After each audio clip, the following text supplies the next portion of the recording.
That's just one carbon substituent. But the question becomes more challenging when there are two substituents.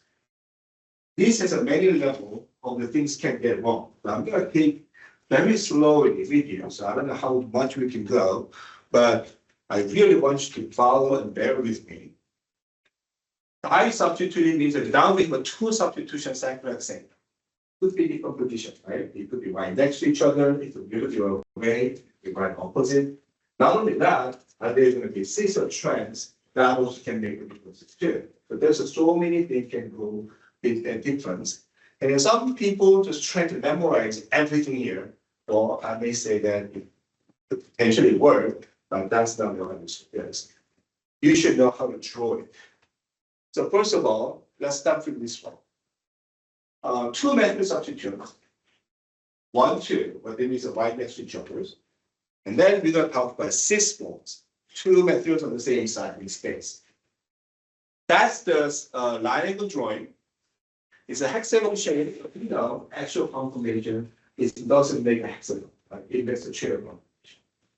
So how can you draw the chair conformation of cis 1, 2 dimethyl cyclohexane? So that's basically how we're going to start. First of all, it's a chair conformation, right? This is a 6 carbon in the chair forms. It can be any of these 2 carbon. I pick this one, I pick the other one. It doesn't matter. But including the one in the corners makes it easier because the axial equatorial is a much more easily visible at the corner position. So this corner position, you can see that if these are 2 bonds, one axial, one equatorial. This carbon also have a 2 bonds, one equatorial, one axial. You notice that this axial of this carbon is up, axial of that carbon is down. Right? Question is, which bond, where the methyl goes? Is this methyl gets, or that methyl gets, or that one, or this one? There's a, methyl, we have to place it somewhere. So this is what I want you to do. They're not really on the same side like this. They don't look like that. So how to draw the cis 1, 2 dimethyl in the chair conformation? What I want you to think about is these methyls on and the bonding with the wedge line. That means that there's a dash line too. If you compare to the methyl groups and hydrogen on this carbon, then this hydrogen is in the downside, right? Because it's bonding with the dash, and then methyls taking the upper side, right? So that's something you got to keep in mind. So let's say this carbon number 1 is this one. There's a 2 bond, one go this way, the other go that way. Relatively speaking, is these positions on upper side or downside compared to that? That's the upper side compared to this one.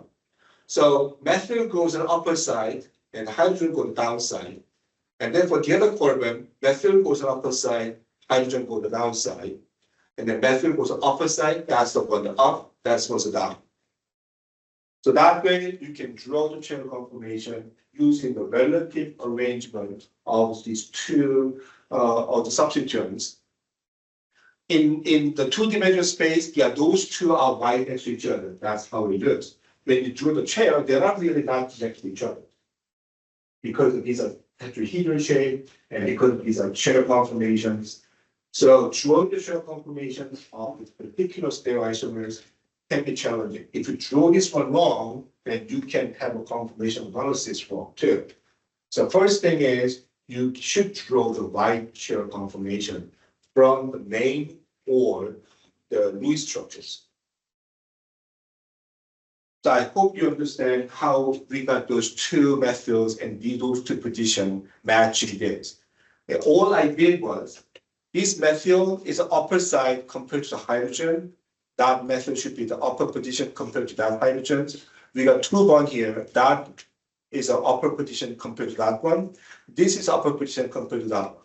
But that's how we get 2 methyls and those conditions.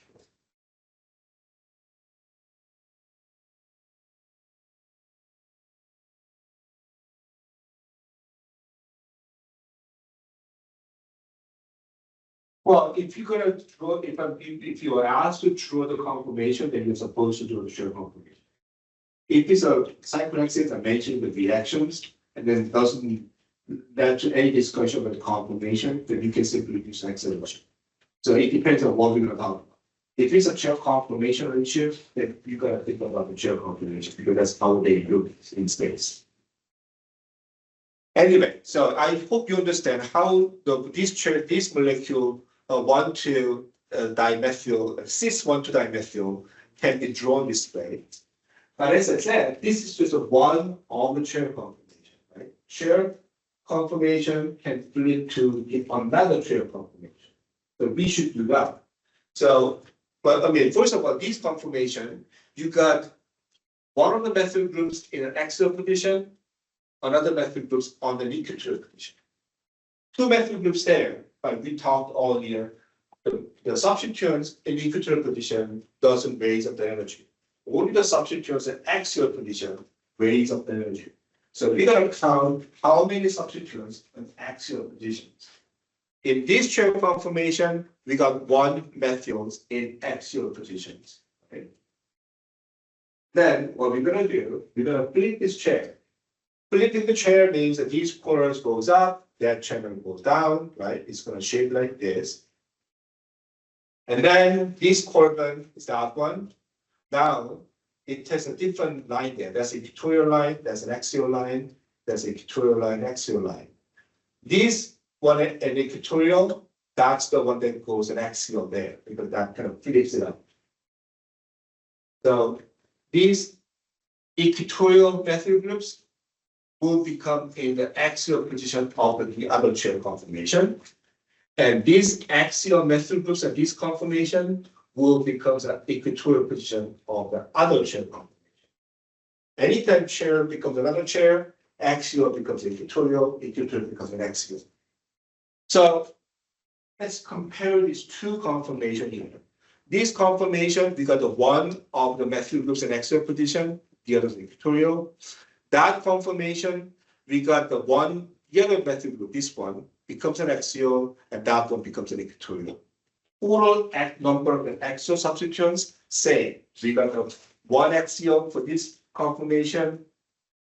We got another axial and that conformation. In total, one axial, one equatorial, even though it changes, the number of axial substituents are the same. So that way we can say that these two conformations are equal energy. It can be 50% this way and 50% the other way. That's how they're going to stay in solutions. So if I ask you, draw the most stable chair conformation of the cis 1,2 dimethyl cyclohexane, you can draw this or that because they are equal energies. So that one probably doesn't really matter. But things can change depending on where they are. So next one is a trans 1,2 dimethyl cyclohexane.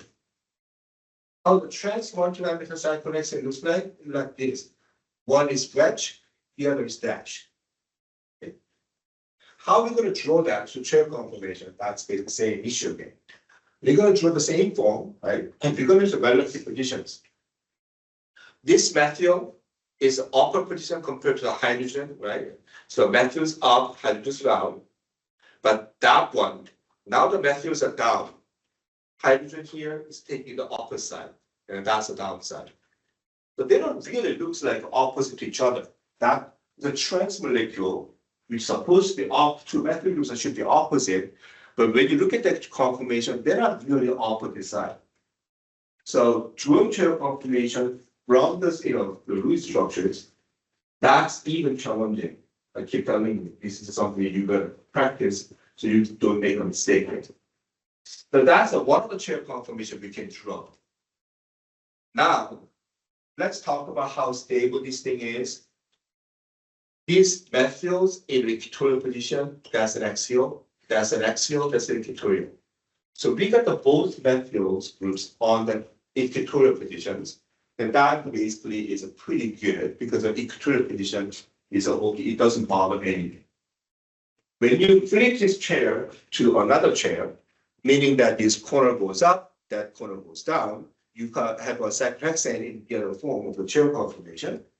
And then this equatorial one becomes an axial. And that axial hydrogen that goes to equatorial. These equatorial methyl groups that goes to axial, that hydrogen in axial position, that goes to equatorial. These conformations, now you have two of the methyl groups, both of them in axial position. Anytime substituents get axial position, it breaks up the energy because of the Bosch relationship and the 1,3 axial interactions. Now, only one, we got two methyl groups, axials. Comparing these two conformations, you can easily say that this was a way more stable compared to the other. So, if I ask you, draw the most stable chair conformation of the trans 1,2 dimethyl cyclohexane, you should draw this, not that, or not of the other cis conformation, right? So there's so many things can go wrong if you don't do things in the right way. And this is just the 1,2.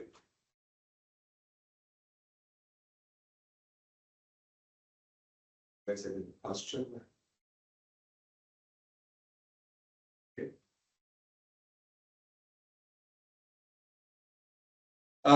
Now, to compare the conformation, what we're going to pay attention is the substituents in axial position, right? So that's the one that is attention.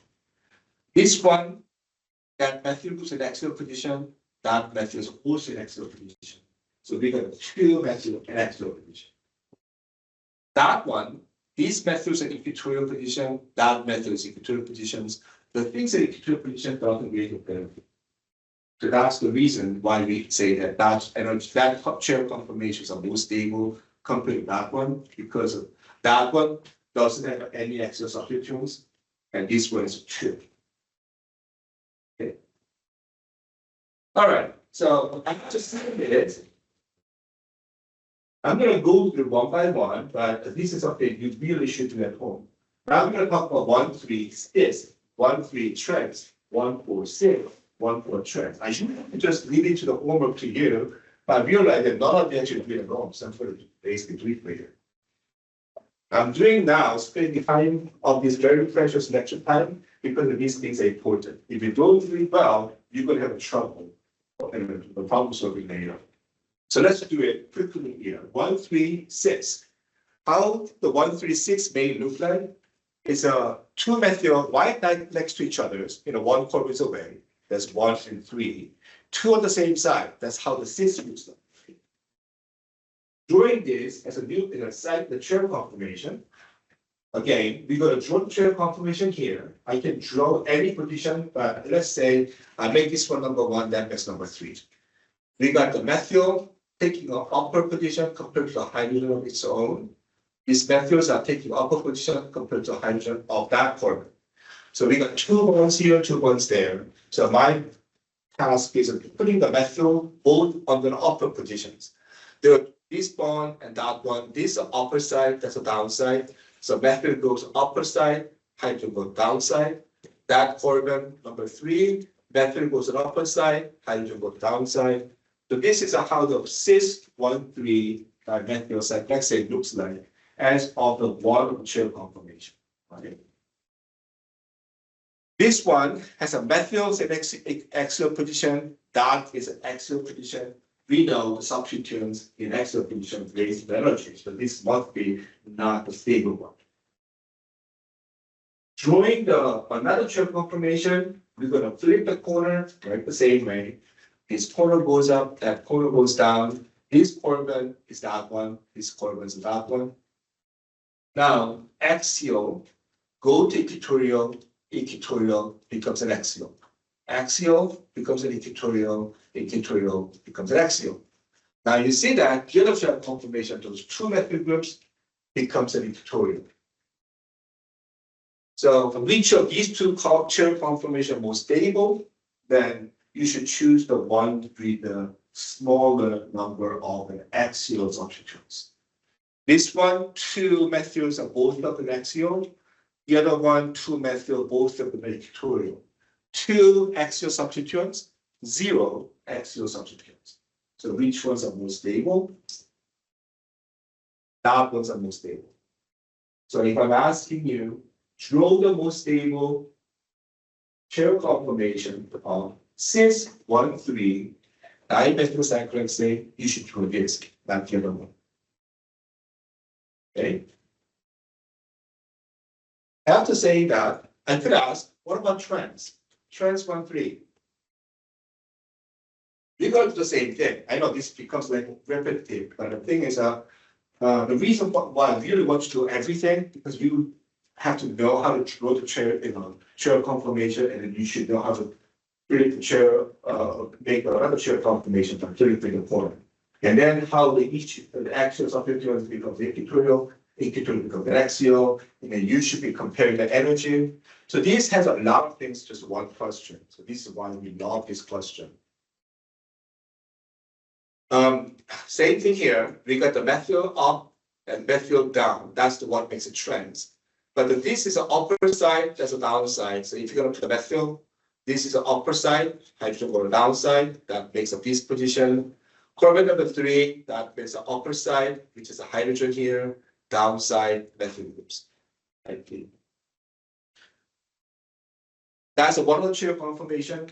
We got the one of the methyl axial that raises up the energy. The other methyls are equatorial, so the other methyls are fine. Let's flip this chair, making this corner goes up, the other corner goes down. Now this axial go to the equatorial goes to axial. Axial hydrogen becomes an equatorial methyl groups becomes an axial.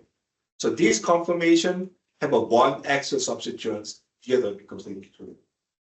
The number of the axial substituents, just one here, and then just one there. So they are equal energy. If I'm asking you to draw the most stable chair conformation, you can draw either because they are same energy.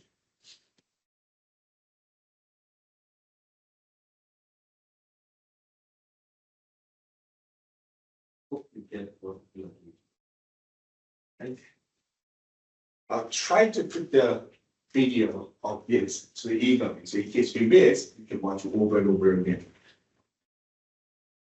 Let's finish up the series. Now the cis 1,4, and then we're going to do the trans 1,4.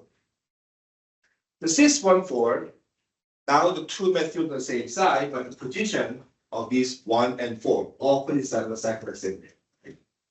Same chair conformation, this is the one, that's 4. Methyl should be up at the carbon number 1. This is the upper side, and that's the downside. The methyl goes here. There's a carbon number 4, upper side is a methyl, which is the upside here, downside is there.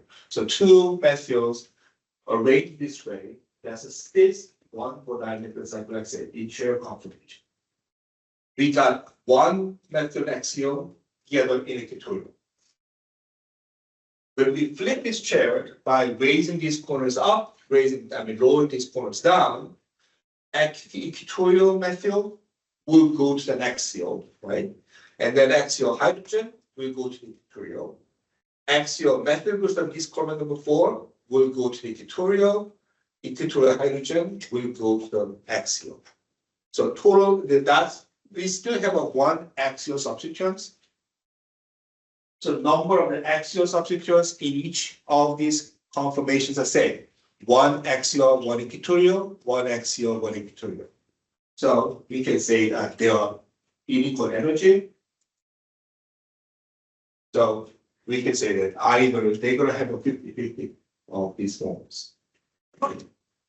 That's a cis 1,4 cyclohexane. Now, I'm going to show you trans 1,4, and that's basically everything we can draw.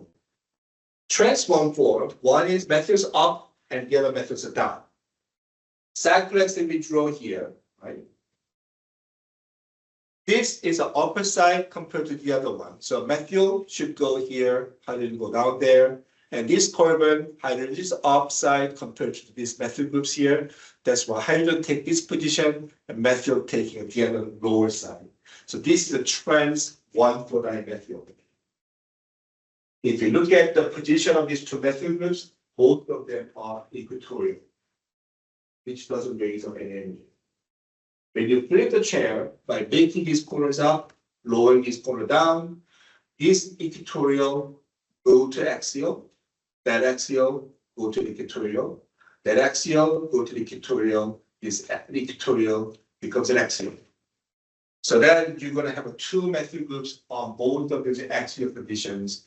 So this energy, this chair conformation, have a higher energy compared to the other one. So one is the most stable chair conformation, the trans 1,4 is actually this one, two methyl on equatorial conditions.